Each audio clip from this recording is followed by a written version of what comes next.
कांग्रेस अध्यक्ष मल्लिकार्जुन खड़गे के बेटे प्रियांक खड़गे हैं, जो कर्नाटक सरकार में मंत्री भी हैं। और अब ये कर्नाटक सरकार के मंत्री की मंशा है, कांग्रेस का मिशन है, या हो सकता है आने वाले दिनों में ये उनके घोषणा पत्र में भी नजर आए। और ये घोषणा आखिर कांग्रेस ने क्यों की है पता नहीं, लेकिन कांग्रेस ने ये कह दिया है कि अगर हम सत्ता में वापसी करते हैं, केंद्र में हमारी सरकार बनती है, तो सबसे पहले हम राष्ट्रीय स्वयंसेवक संघ को बैन करेंगे। अच्छा, कितने कितने प्रतिशत वोट के लिए बैन करेंगे ये तो आपको पता है ना?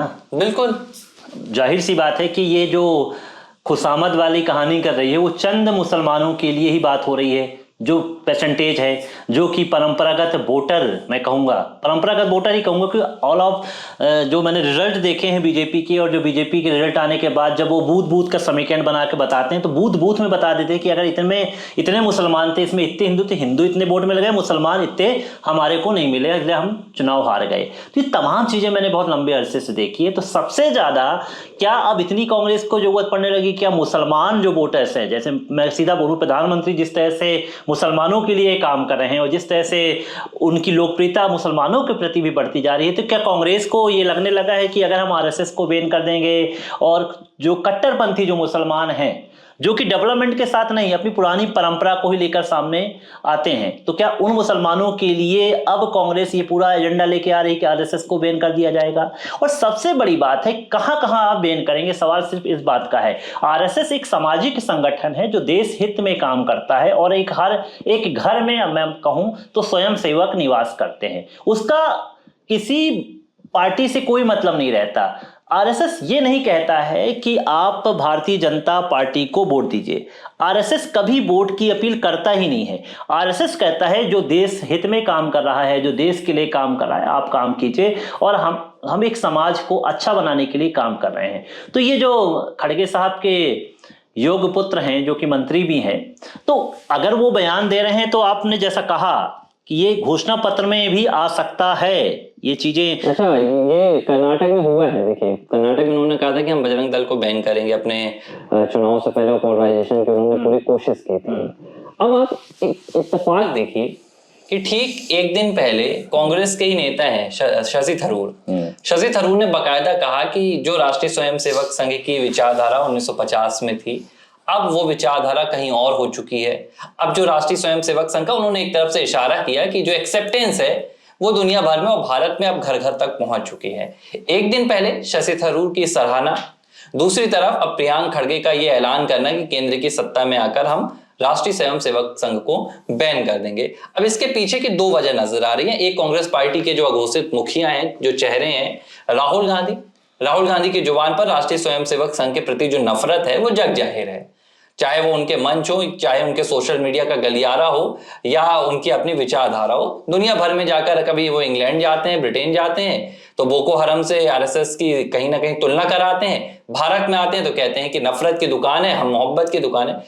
राहुल गांधी को खुश करने के लिए प्रियांक खड़गे ये बात कह रहे हैं, या प्रियांक खड़गे ये बात, जिस हम वोट बैंक की बात कर रहे हैं, अब उन्हें डर सता रहा है कि वो वोट बैंक भी विभाजित हो रहा है। देखो भाई, मैं आपको साफ साफ बताता हूं कि आरएसएस उस वक्त भी काम करती है जब यहां पर केंद्र में कांग्रेस की सरकार रहती है। यातनाएं सहने वाली जो है आरएसएस है, उसके स्वयंसेवक ने यातनाएं सही हैं। कहीं पर, चाहे केरल की बात करो, कहां कहां कैसी कैसी घटनाएं नहीं हुई हैं, लेकिन ये जो संगठन है घर नहीं बैठ जाता। ये संगठन आज आप सबसे देखिए, अभी अहमदाबाद में घटना हुई थी, वहां पर आरएसएस के स्वयंसेवक सबसे पहले पहुंचे हैं। तो भाई देखो, आप किसी की प्रवृत्ति को नहीं बदल सकते हो, और कोई कहे कि राजनीतिक लाभ है तो वो भी नहीं है, क्योंकि जब विपरीत धारा पे पूरी कहानी चल रही थी और जब बीजेपी सत्ता में नहीं थी, उस वक्त भी आरएसएस काम कर रही थी। और 100 साल का संगठन जो कि अभी मैं मोहन भागवत को सुन रहा था, वो बोलते भैया हमारे पास आना है तो आपको गंवाना ही है सब कुछ, कुछ पाने के लिए मत आना। एक बात जो प्रियांक खड़गे ने की है, एक तो पहली बात कि राष्ट्रीय स्वयंसेवक संघ पर प्रतिबंध लगा पाना कांग्रेस, पहली तो देखिए उनकी अगर में बात है कि अगर सत्ता में आए तो सबसे पहले तो भाई आपको सत्ता तक का सफर तय करना पड़ेगा। पिछले 11 सालों से आप सत्ता से कोसों दूर हो गए, 15 साल के लिए आपकी कहानी वैसे ही खत्म हो चुकी है, अगले 25 सालों तक आप दूर दूर तक नजर नहीं आ रहे। तो ये आपका अगर आएगा तब ये चर्चा होगी। लेकिन क्या ये ऐलान प्रियांक खड़गे का उस गजवा-ए हिंद के मिशन को कहीं ना कहीं इशारा कर रहा है कि हम आरएसएस को बैन करेंगे और जो भारत को गजवा-ए हिंद बनाने का पूरा ख्वाब देखते हैं उनको ख्वाब पूरा करने में मदद करेंगे। कैसे देख रहे हैं इसको? देखो यार, गजवा हिंद की आप बात कर रहे हो, इसके लिए तो बहुत पुराने समय से जो है मुस्लिम राजा आए, उन्होंने प्रहार किया भारत पे, लेकिन वो सफल नहीं हो पाए। देखो ये सफलता तो उनके मन पे कभी भूल जाए कि ऐसा कुछ होने वाला है, लेकिन कुछ हद तक वो वोट बैंक लेने के लिए जरूर काम कर रहे हैं, जो कि मुझे नहीं लगता है कि सफल हो पाएंगे। और देखो कानूनी रूप से भी आप आरएसएस को कितना भी आप बोलें, यहाँ पर कोर्ट है, कचहरी है, तमाम चीजें हैं, आप कैसे कर लोगे? और कैसे रजिस्ट्रेशन, उसका तो रजिस्ट्रेशन ही नहीं है भाई। एक ऐसा संगठन जो बिना रजिस्टर्ड उसमें चलता है और उसमें ना कोई नाम लिखा जाता, ना कोई पता लिखा जाता। आपको पता है कि जो शाखाएं चलती हैं वहां पर कोई एंट्री नहीं होती। शाखाओं में जो व्यक्ति आते हैं उसमें कोई ये नहीं कि आज एक नया व्यक्ति आ गया तो उसका नाम करेंगे, बस शाखा में आए हैं, ध्वज प्रणाम करते हैं और अपना काम पे निकल जाते हैं। बात समझ में नहीं आ रही है कि आखिर राष्ट्रीय स्वयंसेवक संघ से प्रियंक खड़गे और कांग्रेस पार्टी के राहुल गांधी को इतनी नफरत क्यों? क्योंकि वो देश की बात करती है आरएसएस। राष्ट्रीय स्वयंसेवक संघ कर क्या रहा है? व्यक्तित्व निर्माण कर रहा है। राष्ट्रीय स्वयंसेवक संघ की शाखाओं में क्या कहा जाता है कि आप भैया राष्ट्र के लिए आगे बढ़िए। राष्ट्रीय स्वयंसेवक संघ के मुखिया क्या कहते हैं कि आप अपना सब कुछ छोड़ दीजिए लेकिन राष्ट्र को सर्वप्रथम रखिए।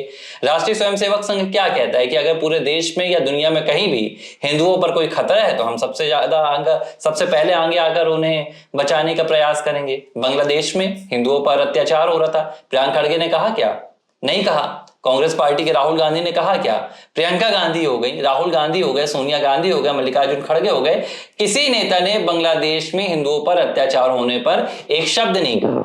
प्रियंक खड़गे की तो बात ही छोड़ दीजिए। लेकिन राष्ट्रीय स्वयंसेवक संघ ने कहा कि हम बांग्लादेश में जो अत्याचार हो रहा है उस पर हम चाहते हैं कि कार्रवाई हो।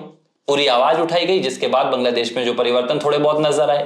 तो भाई नफरत किस लिए है? नफरत इसलिए है कि जब तक राष्ट्रीय स्वयंसेवक संघ है, ये जो गजवा है हिंद का पूरा एक मिशन है, जो ख्वाब है, ये ख्वाब पूरा नहीं हो पा रहा है और यही रह रहे के इन्हें ये बात सता रही है। अरे भाई कैसे मुस्लिम राष्ट्र बना दोगे?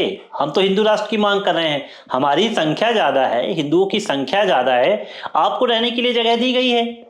ये संविधान के रूप से हम लोग काम कर रहे हैं और भारत में तो अनेकता में एकता हरदम रही है, तो हम एकता की बात कर रहे हैं। अब आप उसी एकता को तोड़ने की बात करते हो। कौन नफरत फैला रहा है? नफरत तो कांग्रेस फैला रही है ना। अगर वो ऐसा कहती है कि आरएसएस संगठन को बैन कर देंगे, तो आरएसएस संगठन कोई एक व्यक्ति से बना है? एक मोहन भागवत से बना है क्या?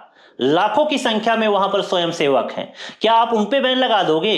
क्या फंडामेंटल जो राइट्स है आप उसको खत्म कर दोगे क्या? मैं कह रहा हूँ कि विचारधारा पर कैसे बैन लगेगा? कैसे विचारधारा बैन लगेगा? ठीक बोला आपने, व्यक्ति की आज स्वतंत्रता है। राष्ट्रवाद की विचारधारा राष्ट्रीय स्वयंसेवक संघ घर घर तक पहुंचा चुका है। राष्ट्रीय स्वयंसेवक संघ हर एक व्यक्तित्व में घुल चुका है। उस विचारधारा पर आप कैसे बैन लगाएंगे?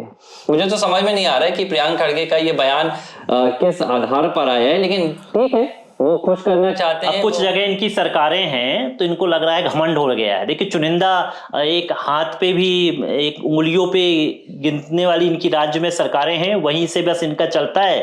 ठीक है, और जो सरकारें जो बनी रहती हैं वहां पर राहुल गांधी जाते हैं, अपने एजेंडा रख देते हैं, तो वहां की सरकारें भी चली जाती हैं। स्थायी तो किसी प्रकार का आपका हो नहीं सकता। राजस्थान में आप दोबारा सरकार नहीं ला पाए, सत्ता में रहते हुए आपको गंवाना पड़ा। छत्तीसगढ़ में आपके साथ यही हुआ, मध्य प्रदेश में भी आपका यही हुआ। आपकी कमांडिंग तो कहीं नहीं है, आप अपनी सरकारों पे कमांड नहीं कर पा रहे हो, लेकिन बंद करने की कोशिश आप कर रहे हो, संगठन को बैन करने की कोशिश कर रहे हो, आरएसएस को। तो ये सब चीजें बचकाना बातें हैं, सब मैं मानता हूं। ये वो मंशा है जो रह कर कांग्रेस पार्टी बाहर निकाल रही है। बिल्कुल ठीक कहा आपने। ये आप देखें, और इसमें कोई दो राय भी नहीं है। मैं आपको बता रहा हूँ कि अगर हो ना हो आने वाले दिनों में कभी कांग्रेस की सरकार आई, तो वो मुझे याद आ रहा है वो लोकसभा चुनाव के दौरान जब हमारे प्रधानमंत्री नरेंद्र मोदी ने एक बात की थी कि अगर इनकी सरकार आ गई ना तो ये हिंदुओं के घर से जो सोने के जेवर है वो तक निकाल लेंगे, ये सब कर लेंगे, आपके घर की गाय भैंस तक बेच देंगे। और इनका देखिए पूरा मिशन है, अगर इनकी सरकार बनती है तो ये जो हिंदू शब्द है इसको भारत के शब्दकोश से गायब कर देंगे।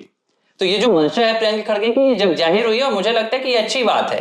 कांग्रेस के और भी नेताओं को ऐसे बयान देना चाहिए और अपनी मंशा जाहिर तो करना चाहिए कि आखिर देश की जो बहुसंख्यक आबादी है उसके प्रति कांग्रेस पार्टी का क्या नजरिया है।